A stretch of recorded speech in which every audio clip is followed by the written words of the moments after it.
Hello, my name is Darren Ward. I'd like to thank you all for coming today and welcome you to my presentation on healthcare and national security. President Trump has asked me to discuss these two issues and how the administration is currently working on them. We strive for our best performance in these areas and are taking the necessary steps to do so. Today, we will be giving you some background information and ideas into where we are heading with these two topics. To begin with today, I would like to talk to you about healthcare.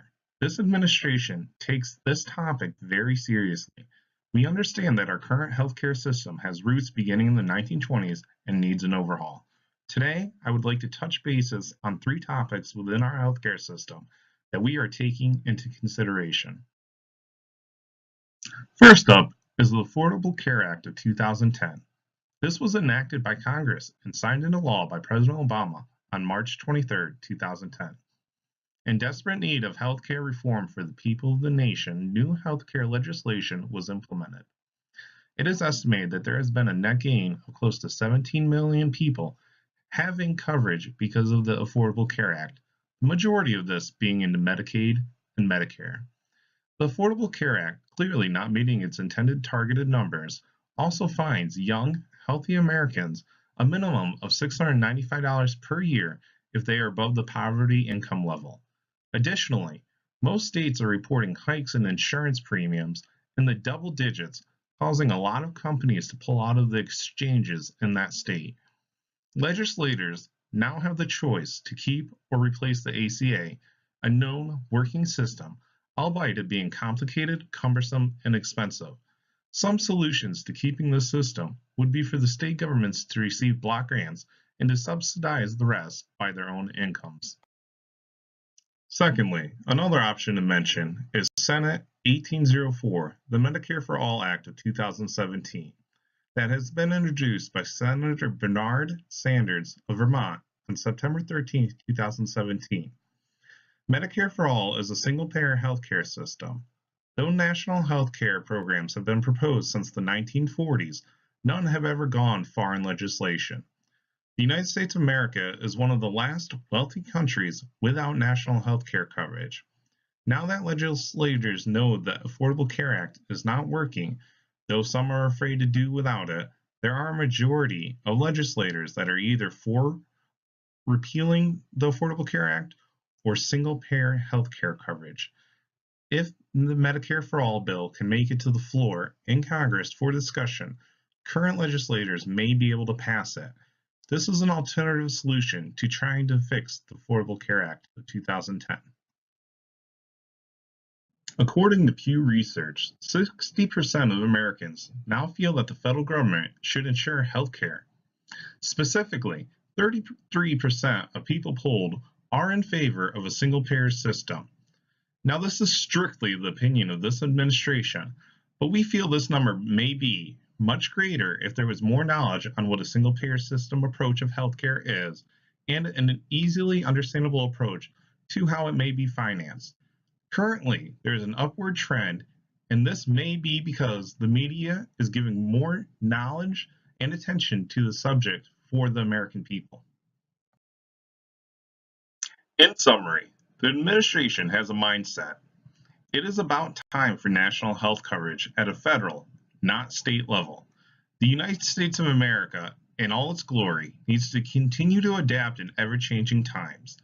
Healthcare is no longer being seen as a privilege, but as a basic human right to all those born. Legislators need to come together and find a way to discuss healthcare reform in a professional manner instead of bickering back and forth as politicians do. Currently, Senate 1804, Medicare for All, is a single-payer healthcare coverage system bill that could effectively replace the Affordable Care Act and satisfy the American public opinion. Now, we know this is just our opinion, and we are not a dictatorship. However, this is what you have elected the President Trump for. Though in the end, we as the administration will highly regard the opinion of the American people. Now, on to our second discussion point of the day. National security. President Trump came into office on January 20th, promising that he was going to make America great again. He vowed that one of the first steps in completing this task was to strengthen the United States' national security, and after 261 days, the fruit of this labor is being seen. This administration's top priority is ensuring the safety and security of the American people. We are going to discuss 3 steps we have taken to do so far. First, on March 6, President Trump signed Executive Order 13780, protecting the nation from foreign terrorist entry into the United States. That has been updated as recently as September 24th. This revoked and replaced Executive Order 13769 to a more politically correct version. This is a federal mandate that regulates and puts strict guidelines to and potential travel bans on countries that do not comply with security and screening measures as outlined in the order. According to Executive Order 13780, countries were given 50 days to comply. In that time, there were some states that filed for injunction, questioning the legality of this. This has reached the Supreme Court. It has been decided to not be enforced at select local and state levels in the United States. Currently, we are waiting on a decision, and we stand behind our stance on this order. Second is the Border Security for America Act of 2017, House of Representatives 3548, known publicly as Trump's Wall. President Trump has captained the push for this bill that was introduced on July 28th, since before his arrival into office. The Border Security for America Act of 2017 would build a wall on the southern border of the country along the United States-Mexican border. At local and state level, this would grow the economy, create thousands of jobs, and retain personal property for federal use through eminent domain. Most importantly, we believe it will aid in reducing the ever-increasing flow of people who enter the country illegally, some of them being criminals and terrorists. We have been authorized $10 billion towards this wall, but we believe we will need a significant amount more to protect the American people. We are currently reviewing 8 different prototypes that have been built for us and will continue to update you as needed. Lastly, on September 18th, the Senate has voted and passed on Senate 1519, National Defense Authorization Act for fiscal year 2018, which grants a $700 billion defense policy bill. This bill, in House of Representatives 2810, passed earlier this summer, will now be presented to a conference committee before reaching the president's desk to be signed. President Trump has profusely stated his stance on strengthening our national defense and security well before these bills were passed.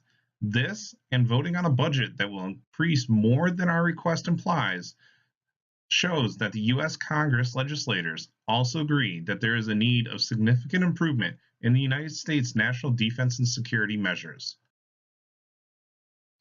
In conclusion, President Trump and the current administration are working towards a significant improvement in the United States of America national defense and security.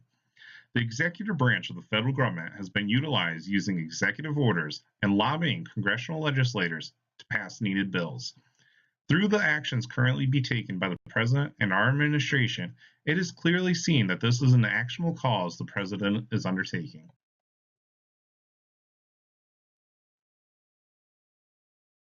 We'd like to thank you for your time today. I will not be taking any of your questions. However, if you do have more questions, I would advise that the press secretary is scheduling a conference to begin within the hour. Once again, thank you.